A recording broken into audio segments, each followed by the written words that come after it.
Lanjut, faktor internal penyebab korupsi dipandang dari aspek sosial bahwa perilaku korup dapat terjadi karena dorongan dari keluarga.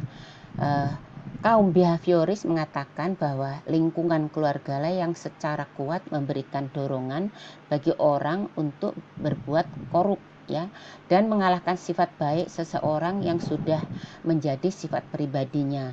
Nah, di sini lingkungan dalam hal ini malah memberikan dorongan dan bukan memberikan hukuman pada orang ketika ia menyalahgunakan kekuasaannya. Teori solidaritas sosial memandang bahwa watak manusia sebenarnya bersifat pasif, tapi dikendalikan oleh masyarakatnya. Jadi bahwa individu secara moral adalah netral, tetapi masyarakatlah yang menciptakan kepribadiannya. Sebagai contoh, seorang karyawan baru di institusi pelayanan kesehatan. Dia sangat dihargai oleh atasannya dan teman-temannya karena pribadinya yang soleh dan baik. Nah, setelah menikah, karyawan tersebut jadi orang yang suka menipu karena terpengaruh oleh lingkungan keluarganya yang baru. Nah, keluarganya senang terhadap perubahan perilaku karyawan tersebut karena menghasilkan banyak uang. Nah, disinilah contoh pihak keluarga malah memberikan dorongan dan semangat kepada anggota keluarganya untuk berbuat curang karena mendapatkan uang yang banyak. Kemudian penyebab korupsi dilihat dari faktor eksternal, yaitu ada 5 aspek, ya, aspek organisasi, aspek sikap masyarakat terhadap korupsi, aspek sosial, aspek politik atau tekanan kelompok, aspek hukum. Nah, aspek organisasi itu satu itu terkait dengan manajemen yang kurang baik. Manajemen adalah sebuah konsep yang harus dikembangkan oleh pimpinan dan staf sehingga bisa mencapai tujuan organisasi, ya. Tujuan organisasi yang tidak dipahami oleh baik oleh pimpinan maupun staf membuka ruang terjadinya penyalahgunaan yang termasuk dalam kegiatan korupsi, sehingga menimbulkan kerugian baik material maupun imaterial bagi organisasi itu sendiri, ya. Ditambah lagi, nah, ya, sikap masyarakat Indonesia yang belum terbiasa dengan sikap terbuka atau mungkin dianggap kurang sopan kalau terlalu banyak ingin tahu masalah organisasi, ya. Jadi budaya nepotisme juga masih melekat karena juga mungkin ada dorongan mempertahankan kekuasaan dan kemapanan individu dan keluarga, ya. Jadi sikap ingin selalu membalas budi juga bisa berujung korupsi ketika disalahgunakan dengan melibatkan wewenang atau jabatan. Jadi di sini sebagian masyarakat Indonesia masih bersikap ewu-pekewu gitu, ya, terhadap pimpinan apabila pimpinan menyalahgunakan jabatan. Nah, kemudian yang ketiga ini lemahnya controlling atau pengendalian. Kontrol atau pengendalian merupakan salah satu fungsi manajemen, ya. Pengendalian adalah proses pengaturan berbagai faktor dalam suatu perusahaan atau organisasi agar sesuai dengan ketetapan dalam rencana, ya. Jadi pengendalian dan pengawasan ini penting karena manusia memiliki keterbatasan baik waktu, pengetahuan, kemampuan dan perhatian, ya. Jadi pengendalian dan pengawasan sesuai tugas pokok dan fungsi masing-masing dengan SOP yang jelas itu perlu diterapkan. Contoh kasus, ya, perawat yang menjadi kepala ruangan, ya, perawat tersebut tidak melakukan pengawasan terhadap pelaksanaan SOP di ruangannya yang harus dilaksanakan oleh seluruh stafnya, sehingga stafnya tidak bekerja optimal sesuai SOP. Nah, ini akan merugikan pasien, ya, dan tentunya ini akan membangun citra buruk bagi rumah sakit tersebut, ya. Kemudian keuangan, ya, faktor keuangan memegang peran vital dalam sebuah organisasi. Dengan salah satu kegiatan organisasi akan akan berjalan untuk melaksanakan misi organisasi dalam rangka mencapai visi, yaitu dari keuangan itu ya. Jadi pengelolaan keuangan yang baik dan transparan menciptakan iklim yang kondusif dalam sebuah organisasi ya, sehingga anggota organisasi sesuai tugas pokok dan fungsinya masing-masing dapat ikut bertanggung jawab dalam penggunaan anggaran sesuai perencanaan yang telah disusun ya. Nah, ini sebagai contoh juga ya, atau peringatan bagi mahasiswa bahwa mahasiswa yang tergabung menjadi pengurus BEM ya bisa sebagai bendahara ya. Kemudian bendahara keuangan tersebut tidak memberikan laporan keuangan yang jelas. Demikian pula ya ketua BEM ya, ketua BEM-nya tidak melakukan kontrol terhadap kinerja bendahara tersebut ya. Anggota juga tidak peduli terhadap pengelolaan keuangan. Nah, ini potensi terjadinya penyalahgunaan ya atau korupsi. Kemudian sikap masyarakat terhadap korupsi. Nah, ini jadi nilai-nilai yang dianut oleh masyarakat seperti pergaulan yang menghargai seorang yang kaya dan tidak pelit dengan kekayaannya ya, senang memberikan hadiah ya.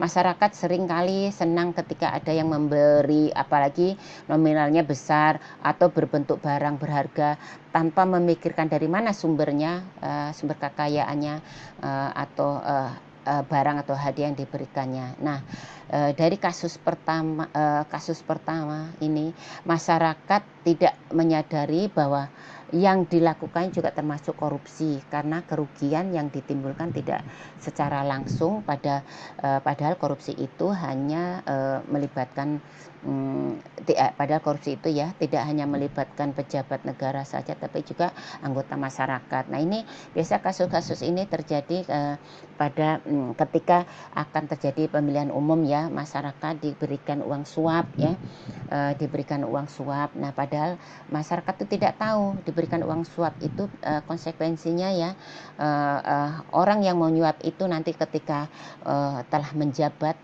menjadi anggota dewan atau apapun, dia akan mengembalikan uang yang diberikan kepada masyarakat dengan cara korupsi. Lalu dampak korupsi ya, dampak korupsi juga tidak kelihatan ya. Nah, ini jadi masyarakat seringkali hanya menjadikan korupsi sebagai bahan obrolan karena dampak korupsi itu tidak terasa langsung kepada masyarakat ya. Jadi dijadikan bahan obrolan ya karena tayangan media ya, tanpa berusaha untuk mencegah tindakan tersebut dalam lingkungan terkecil masyarakat ya. Jadi setiap korupsi biasanya diawali dari lingkungan terkecil yang menjadi kebiasaan, lalu lama-lama menjadi kebutuhan dan dilegalkan. Nah, dalam hal ini masyarakat biasanya masih memandang wajar hal-hal yang umum yang menyangkut kepentingannya, misalnya menyuap untuk mendapatkan pekerjaan atau menyuap untuk bisa kuliah. Nah, inilah yang digunakan ya, yang digunakan dikaburkan bukan yang dengan dalih ya, dengan dalih bukan menyuap tetapi ucapan terima kasih karena sesuai dengan adat ketimuran ya, seperti itu, padahal tanpa menyadari bahwa itu adalah perbuatan yang melanggar hukum ya, karena di situ akan membentuk perilaku orang menjadi korupsi dengan cara suap menyuap. Dari sisi aspek ekonomi ya, ini ada dua yang menjadi perhatian, yaitu gaya hidup konsumtif dan tidak dapat menetapkan prioritas kebutuhan ya. Jadi gaya hidup yang konsumtif menjadikan penghasilan ya selalu dianggap kurang. Lingkungan pergaulan juga berperan mendorong seseorang menjadi lebih konsumtif dan tidak dapat menetapkan prioritas kebutuhan. Nah, kemudian dilihat dari aspek penyebab korupsi, dilihat dari aspek politik atau tekanan kelompok ya. Nah, ini jadi Sebagai gambaran dari banyak kasus yang diberitakan di media ya, seseorang melakukan korupsi mungkin karena tekanan orang terdekatnya seperti istri atau suami atau mungkin anak-anak yang menuntut pemenuhan kebutuhan hidup.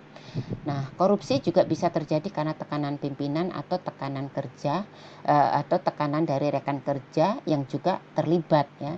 Bahkan korupsi cenderung dimulai dari pimpinan ya, sehingga staf terpaksa ikut terlibat ya. Jadi kekuasaan itu cenderung ke korupsi ya, melakukan perbuatan korupsi ya. Kekuasaan mutlak mengakibatkan korupsi mutlak ya. Jadi jika kekuasaan itu mutlak menyebabkan korupsi mutlak ya. Jadi perilaku korupsi juga dipertontonkan oleh partai politik ya. Nah, ini sering ya, maka banyak kasus-kasus ya anggota dari partai politik akhirnya berurusan dengan hukum, bahkan harus dipenjara karena perbuatan yang korupsi. Nah, tujuan politik, tujuan kekuasaan ya, jadi tujuan kekuasaan itu jadi bergeser ya. Jadi sebenarnya tujuan politik disalahartikan berupa tujuan mencari kekuasaan ya, dengan menghalalkan berbagai cara ya. Perilaku korup seperti penyuapan ya, politik uang merupakan fenomena yang sering terjadi ya, dan banyak diberitakan di media juga. Nah, kemudian penyebab korupsi ya dipandang juga dari aspek hukum ya.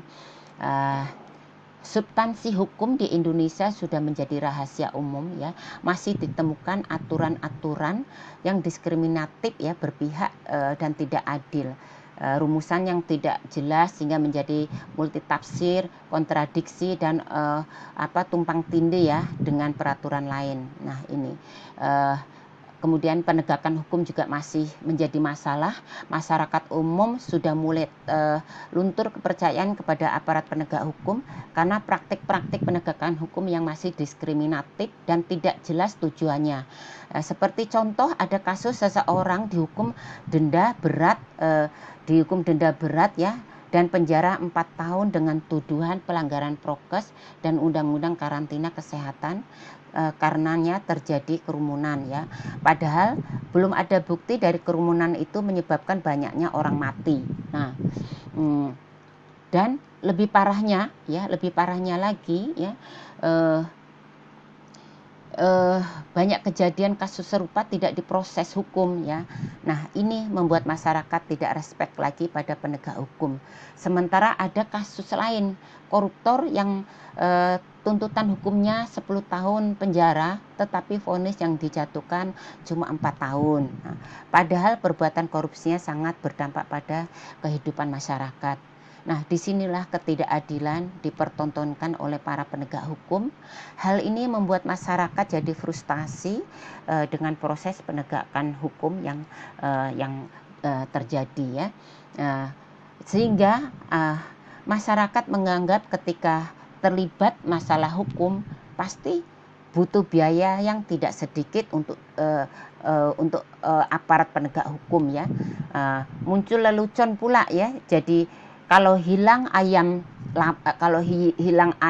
lalu lapor ke aparat hukum, jadi hilang sapi. Nah, begitu. Karena biaya perkara itu yang mahal melebihi biaya ayam atau bisa sebesar biaya seharga sapi ya. Nah, karena itu orang-orang yang banyak uang dianggap akan luput dari jerat hukum, atau mungkin hukumannya lebih ringan dan mendapatkan berbagai kemudahan. Nah, intinya ya, penyebab utama korupsi karena ada godaan dan niat. Faktor lain yang berperan adalah karena adanya kesempatan ya. Kesempatan mungkin karena sistem yang mendukung perilaku korupsi. Jadi ada niat dan ada kesempatan, maka terjadilah korupsi ya. Tidak ada niat tetapi ada kesempatan juga akan terjadi korupsi. Jadi inilah tugas untuk mahasiswa ya. Silakan tugasnya ya. Tugas pertama ini diskusikan ya contoh perilaku mahasiswa yang dapat menumbuhkan perilaku korupsi setelah menjadi petugas kesehatan ya. Kemudian ini tugas kedua buat role play ya, atau bermain peran ya tentang kasus perilaku korupsi yang disebabkan oleh faktor internal atau eksternal ya, bermain peran di video